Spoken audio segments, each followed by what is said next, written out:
Hello everyone and welcome back to the PlayStation Plus collection, starting off with Mortal Kombat X, and if you were quick enough to see that, the first thing that you see while loading this game up is an advert for Mortal Kombat 11.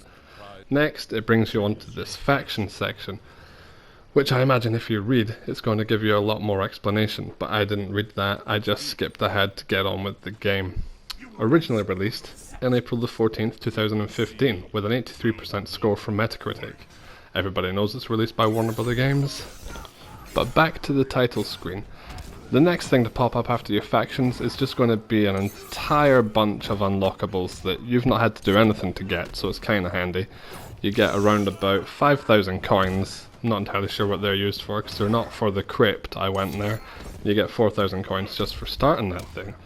You get a bunch of costumes for characters, and that's around it. The game is called on the PlayStation home screen Mortal Kombat XL, and even on the title screen it's called Mortal Kombat XL, but you don't get any of the DLC that should come with that, which makes no sense considering this is a 6-year-old game, and you'd think PlayStation Plus would want to give us the best one to try and entice us to go for Mortal Kombat 11. Onto the game modes. This is the most basic of the tower challenges. You get 3 in total, but I didn't really go into that. I just wanted to have a quick look to see what this tower challenge was like. You obviously get your offline and your online challenges. You get single player story mode.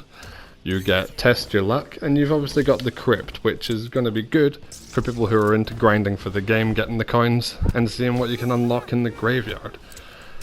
Now, onto the fighting.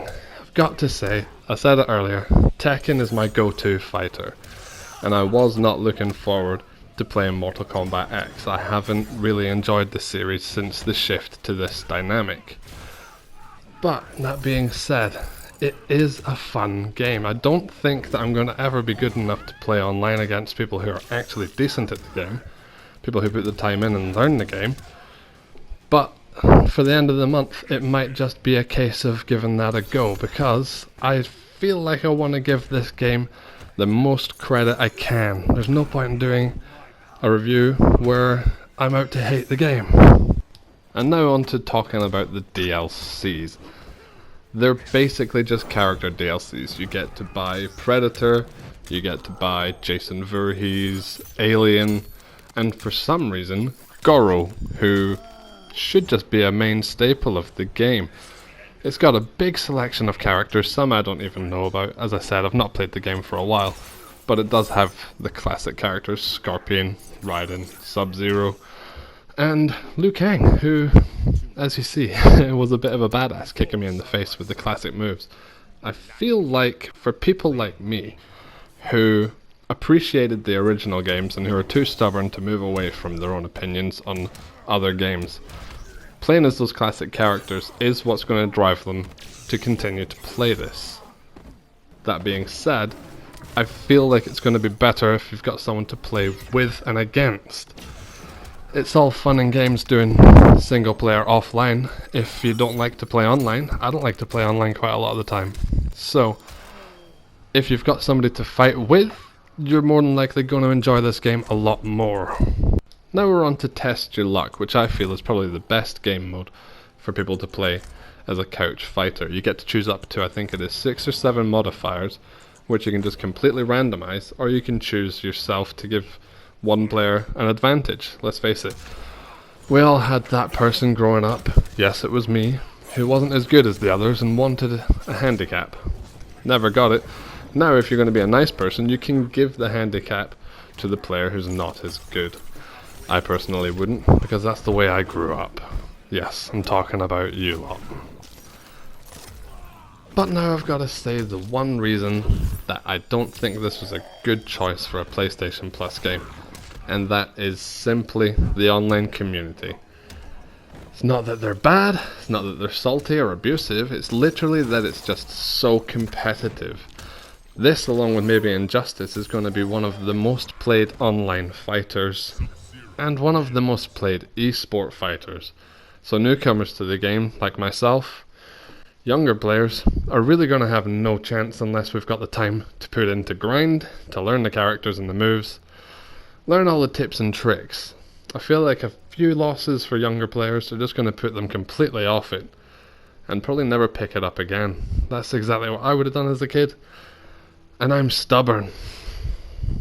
One nice little touch I've got to say is the collection, where you get to see some concept art, fan art, you get to hear the music that you hear throughout the game. That being said, I give it a solid 2.5 out of 5. And looking forward to see if it changes over the month. Next up, we've got PGA 2K21, published by 2K Games and released August the 21st, 2020, with a 76% score on Metacritic. Gotta say that there were the two games that PlayStation gave the UK and EU Plus collection. This I was expecting to be the better one, and you're probably wondering why I made a point of saying what region it is, and that's because PlayStation Plus Asia actually got a third game this month that nobody else did, Castlevania Requiem. That probably would have been a much better decision to give us all three.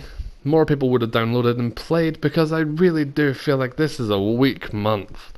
As good as Mortal Kombat X was, and I enjoyed playing it, I was hoping this was going to be better. It plays like it's trying to imitate golf games of the early 2000s, and it just doesn't work. It's missed the mark. The voice acting is not good. This is coming from me. You're hearing my voice right now, and I'm criticizing their voice work.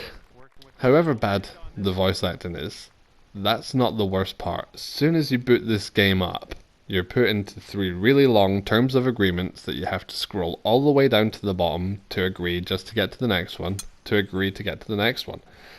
I didn't read it, and you're not going to read it either, probably. It's way too long. But the one thing that did catch my eye was a DMCA warning, which means that if you're going to put out a review like this, saying that the game isn't great, there's probably a chance that they're going to put a strike against you to try and get it removed. I understand that. They've put time and effort into this game, but it seems like they could have put a bit more time and effort into this game.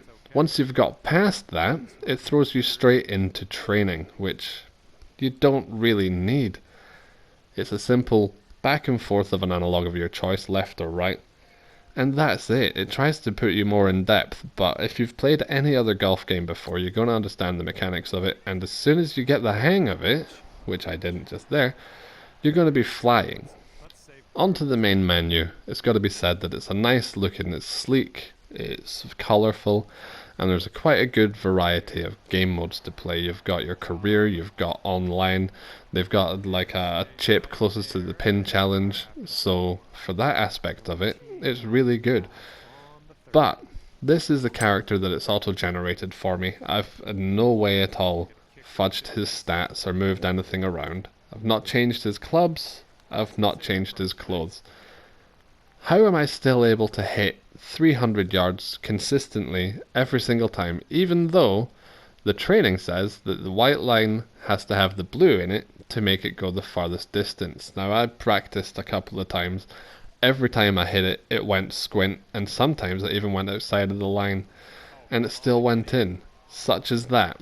How can it possibly go from one corner to the opposite directional corner and still go in? It seems like there is no difficulty in this game at all.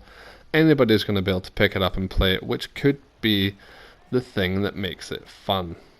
However, that being said, the chip closest to the pin challenge mode does only stay on professional difficulty. But I've got to say, judging by the gameplay that I've done so far, that doesn't seem like it's going to be a problem.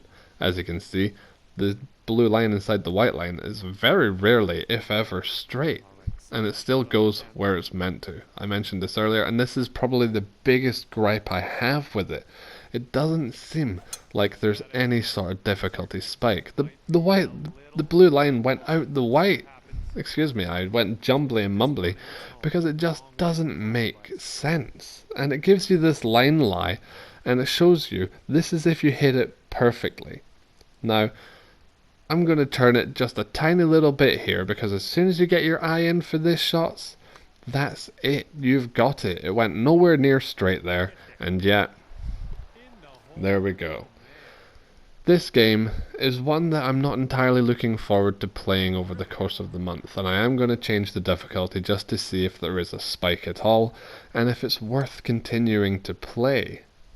but I really don't feel like it's going to be. As you saw there again, it's just such an easy game, and like I said, it's perfect for kids to pick up and play. But I just don't see anybody staying with this game longer than they would an EA PGA, Tiger Woods, or Rory McIlroy.